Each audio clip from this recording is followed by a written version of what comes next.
In this video, I'm going to show you how to register on IC Markets. Now, the first thing you want to do, you want to go to their official website. For me, it's icmarkets.eu, but if you're not from the EU, just go to Google and type in IC Markets, and you'll be able to basically find your correct one.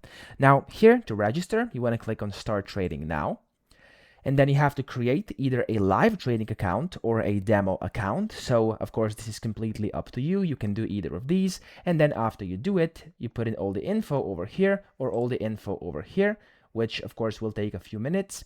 And after you do it, you'll be able to just log into your account by clicking Client Login, top right. You're gonna have to put in your email and your password, and then you will get your access to over here, which is basically the area, the dashboard, where you can then create your accounts and go ahead and start trading. So that's pretty much it. I hope this video helped you out. If it did, please subscribe to the channel and help me out as well.